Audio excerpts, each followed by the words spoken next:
Hi, welcome back. In this video we're going to be changing out the inner barrel in an AEG, specifically this one. But before we do that, I just kind of want to go through the process of why I'm going to be changing out the inner barrel in this gun.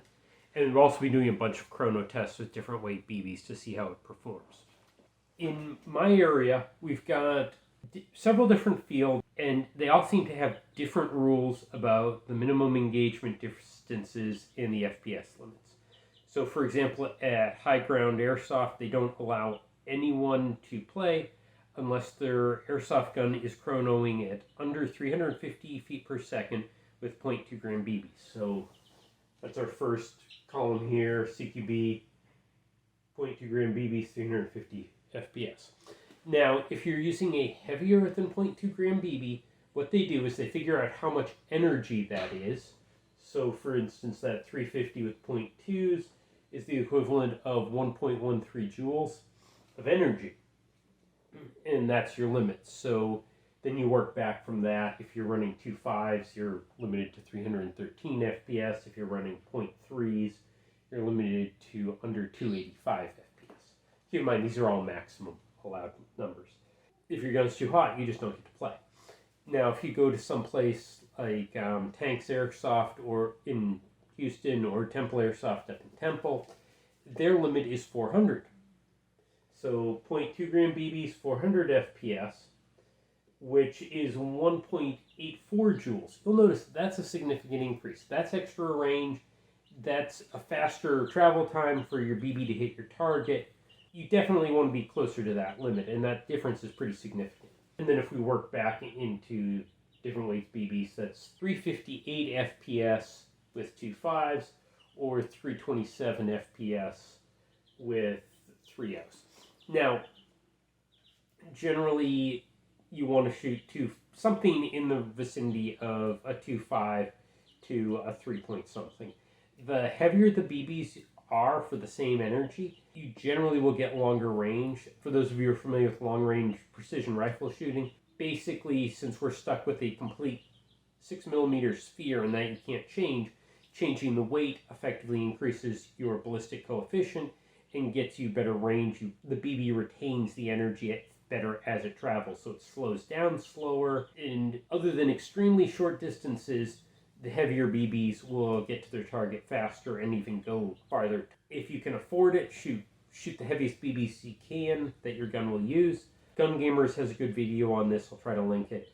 And there's also somebody who's done a really good write-up on calculations, the actual physics behind this. The thing is, when you get over 0.3 gram BBs or 0.32, something like that, BBs start getting really, really expensive. So you can get 0.4s or heavier. Generally, those are so expensive, most people won't run them. I definitely won't. Because you're talking not a little more expensive, you're talking 5 to 10 times as expensive. And when you go from paying $10 for a bottle of BBs to paying $50 for a bottle of BBs, that's a big deal. Worth mentioning, depending on the field, they will have additional classes that I'm not really interested in playing in.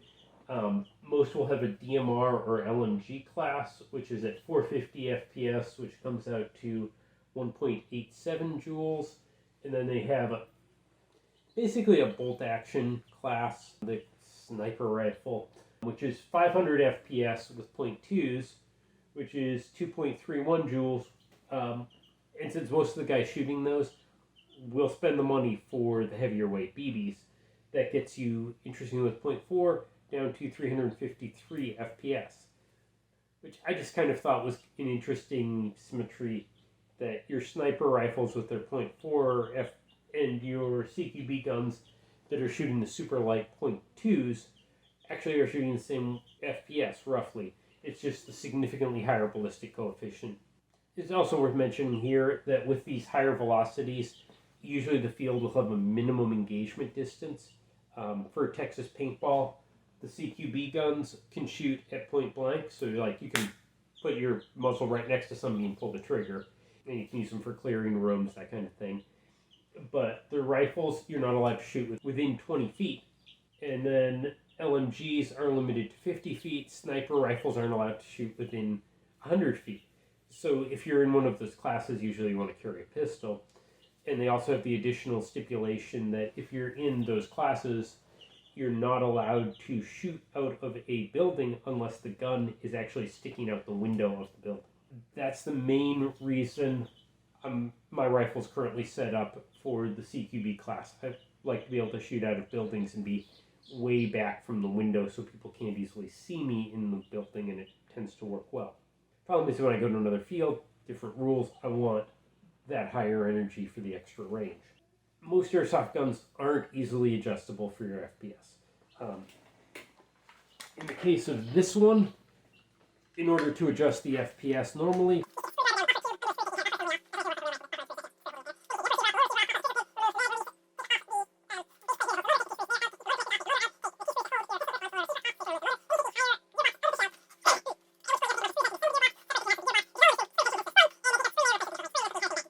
which is about 3 to 4 hours of work, and I don't want to do that. So what I'm hoping is by changing out the inner barrel, I can get a higher velocity. In the past, I've replaced inner barrels on other guns and got more velocity. So we're just kind of see how this goes. And I've got a Chrono, so we'll test it with a bunch of different weight BBs. And hopefully I'll find the BB weight and that kind of works for this. Changing out the barrel once you have a hop-up assembly built isn't that much work. So just one other thing to kind of go into here. Get a little closer to the whiteboard. Your 6mm BBs are really 5.95 millimeters. And you almost always have a barrel bigger than that. Which, like just for examples here, you've got a 5.95 millimeter BB inside a 6.3 millimeter barrel, which I think is what's stock on my current AEG. That gives you a significant gap there. You got a 0.08 millimeter gap between the barrel and the BB. The barrel I'm switching to is a 6.01 millimeter, so my gap between the barrel and the BB is dropping to 0.06. And to put this all in terms of area, like if you just slice it down the middle, and we're pretending these are all circles instead of spheres, your 5.95 millimeter circle has an area of 0.04309 inches. When you stick that inside the 0.01 barrel, 0.01 barrel has an inner area of 0.04397 inches. So basically the total area, just cross-sectionally, is 2% bigger than, inside the barrel is 2% bigger than inside the BB. And if I compare that to the stock 6.03 millimeter barrel, I've got a 2.7% extra space. So by switching to a smaller barrel, I will retain more of the air behind the BB as it fires. I'll have less going around the BB. So that should give me a little more velocity. I'm not sure how significant this will be. I'm also not 100% sure that the barrel that's in that is really a 6.03. I've seen a couple things saying it might be a 6.05 instead of a 6.03. If that's true, it's the numbers higher up there. I basically am losing about 3% area around there. So hopefully by switching to a tighter barrel, I'll hold more of the air behind the BB. And I'm also switching from a 300 millimeter long barrel, which is about 11 inches, to a 370 millimeter barrel, which is about 14 something inches. So that's going to give it a little more space to accelerate the BB. Now, I'm not entirely sure about the air volume.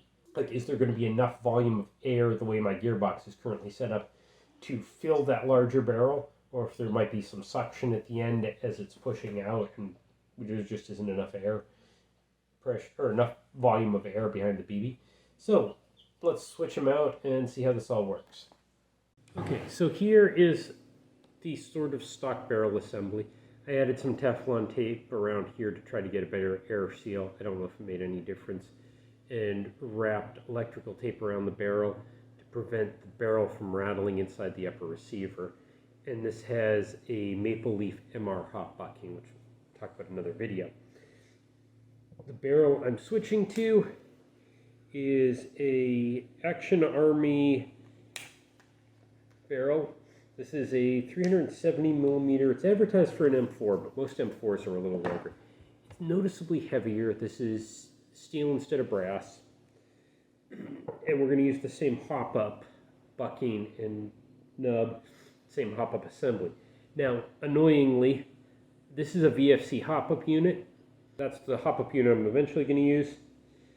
The bucking I'm planning to use, though, and the nub, happens to be sitting in this KWA assembly. So I got to take this one off, and KWA assemblies or hop-up assemblies are completely proprietary. Unless you have a KWA, this is not going to do you any good whatsoever. And I gave away my KWA rifle, so this whole hop-up is going to get thrown out once I pull the nub out. I hate having to do this. And I'm going to do this entirely with a pocket knife because it's just what I happen to have handy when I sat down. And we'll speed this up.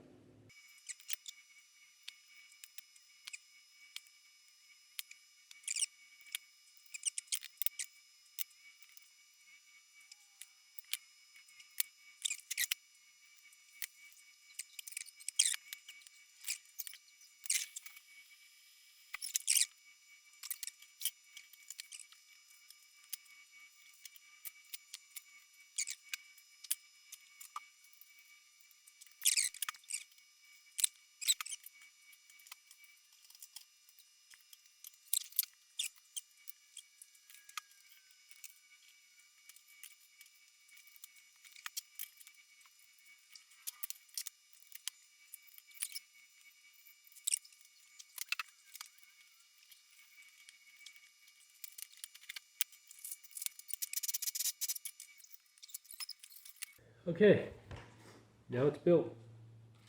And as you can see, we are jumping significantly in length. It's the original one on the bottom.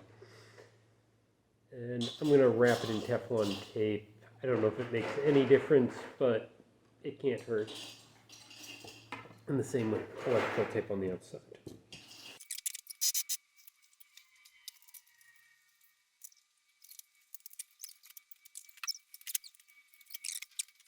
And I have no idea if the Teflon tape matters. I've seen the suggestions of doing this. I can't imagine it's going to hurt because we're basically improving the air seal around this gap at the end of the barrel. I just happen to have Teflon tape from my paintball days. For the paintballers, you probably shouldn't even be using Teflon tape for your connectors. Use glue Loctite, it'll work better. But anyways, why not? Doesn't hurt anything.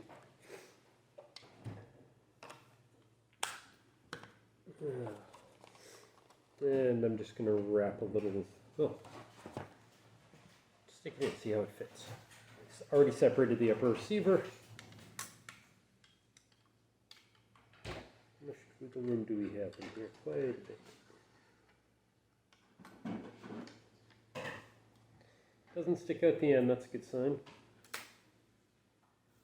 There's wiggle a fair amount though. Not sure you can hear that.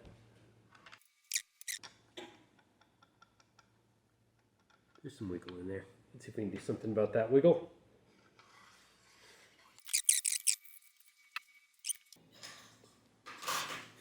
This should help accuracy. I'm not actually going to do accuracy tests because I get so much wind in my backyard I can't realistically do it. The wind gusts, who knows whether it's the barrel or the wind. Let's see if it fits.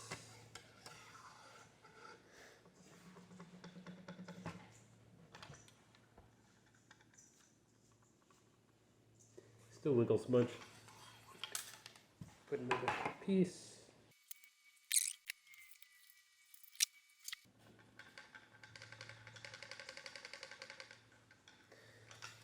That still wiggles a lot. Let's do that again. For what it's worth, if your stock wiggles, do the same thing. Just put a piece of tape under your stock and it'll stop wiggling. I do that on my airsoft guns. I do that on my actual rifles. It just reduces the annoyance of the wiggle. Ooh. Okay. We may have too much tape now, because that doesn't go all the way in. Okay, there, little forcing this in, and we're not wiggling as much. Okay, let's start chronographing these. So now I have the new long barrel in. Hopefully I have a charged battery.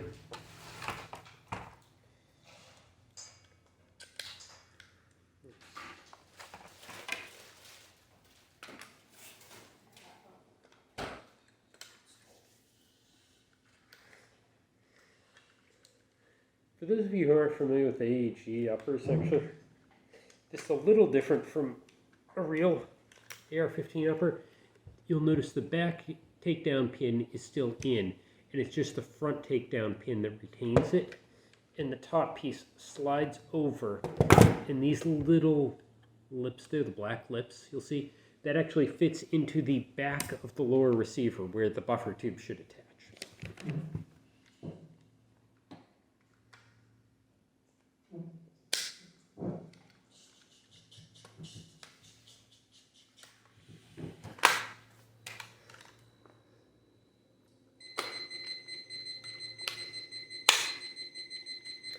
There we go.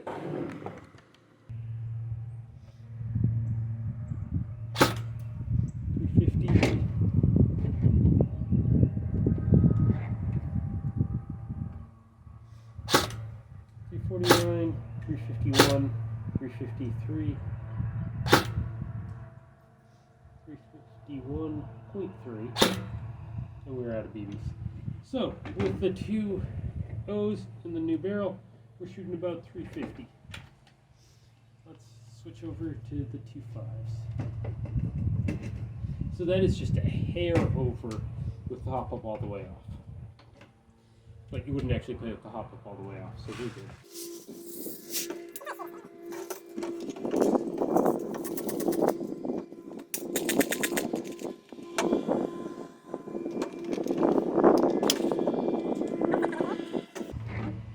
Okay, and we are shooting 313, 312.7, 312.7, 310.9, 311, 312.9, 312.2. So really that barrel change doesn't seem to have made any difference at all. That's kind of annoying.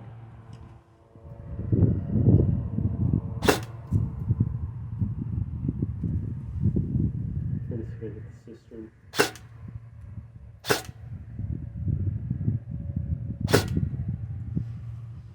Not only is that not helped, the BBs are actually flying off to that side. That's kind of annoying. Hope I solved it. Chrono. Hey, still turns on.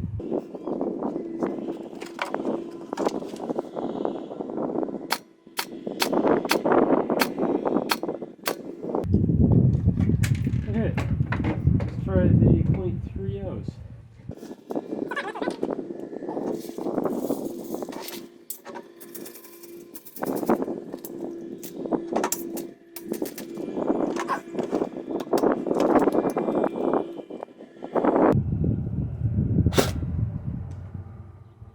$282, $281.3, $284.1, 282.2, 280.4, 281.3. Just for fun, let's shoot something.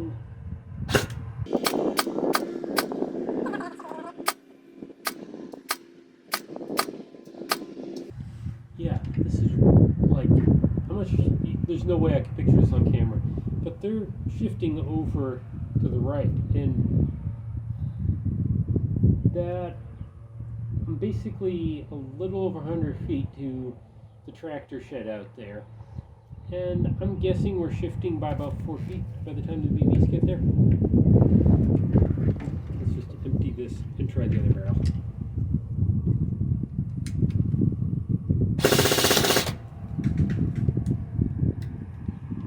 I think I just freaked my wife out.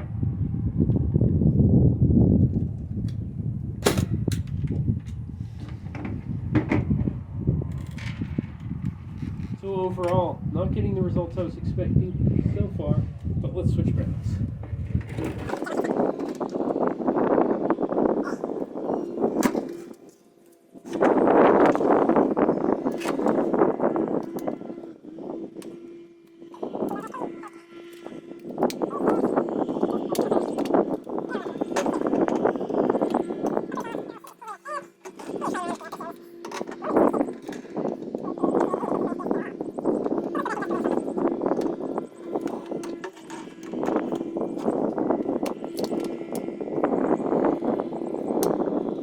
Okay, little short one. And I believe this speed, let's see.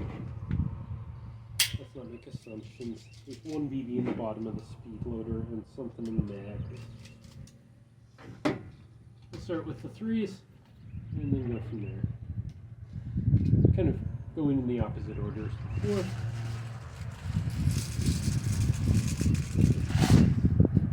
I should have checked.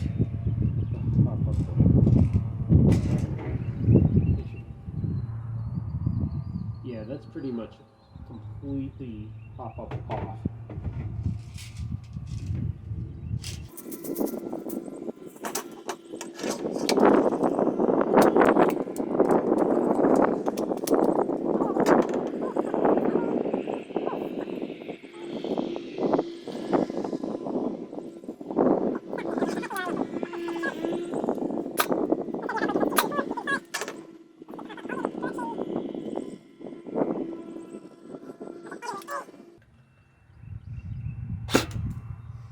$278, $278.7, $278.6, $271.1, $279.4, $276. So what are we looking at for the average difference there? 5 feet per second?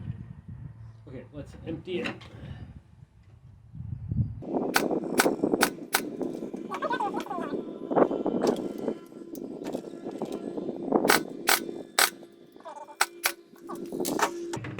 And next, let's try 2 5s.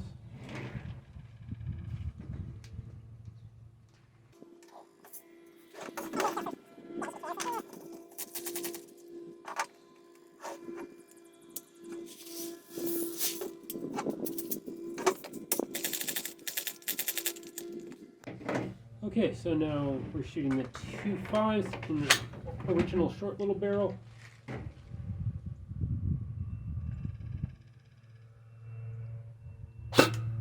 .306, 305.6, 305.1, 306.1, 305.8, 307.4, 306.6, out of BBs. Actually, I want to shoot those a little more to see how they compare.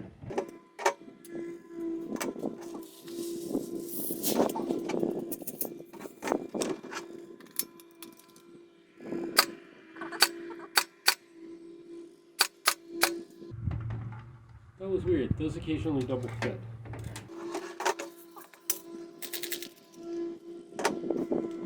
And let's go with the duos.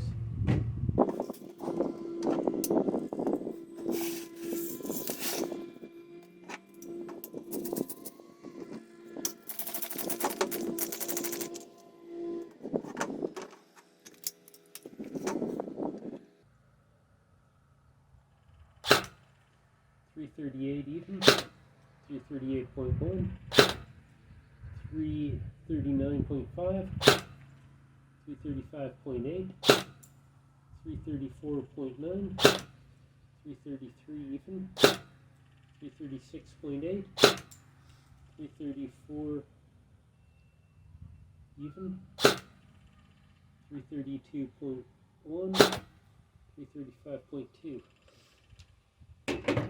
Okay, so now I'm going to go do math and come to a conclusion. After I shoot a little more, because shooting's fun.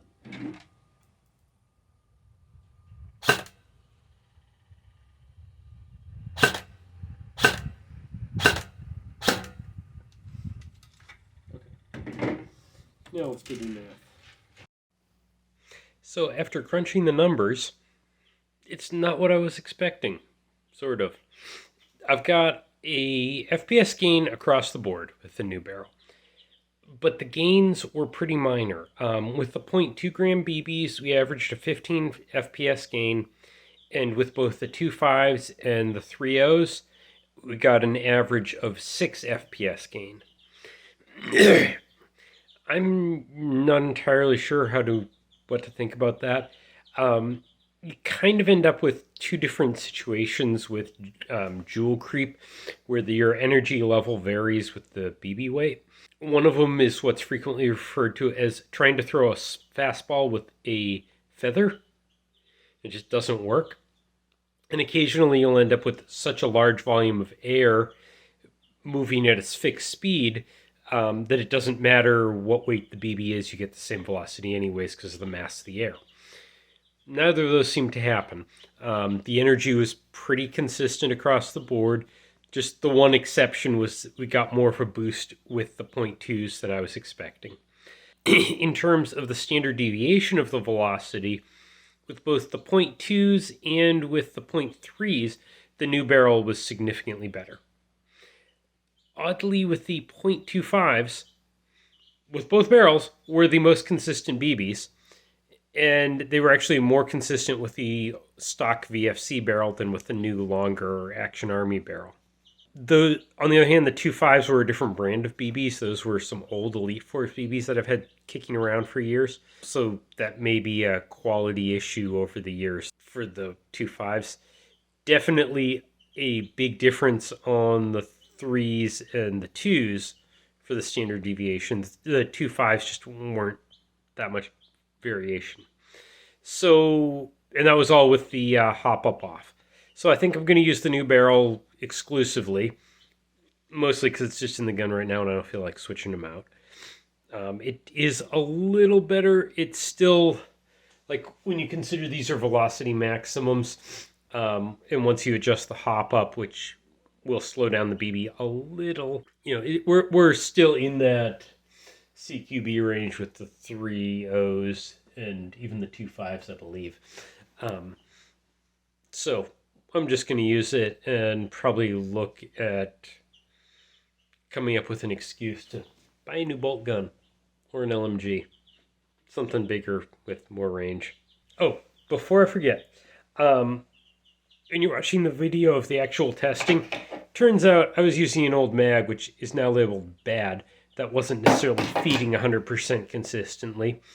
And also, I mentioned that the new barrel was shooting off to the side.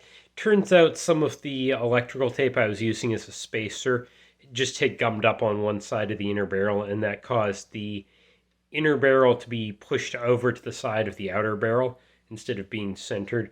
So that was the only thing going on there. Once I realized what it was, cut it off, did some testing, not on camera, and that resolved the issue.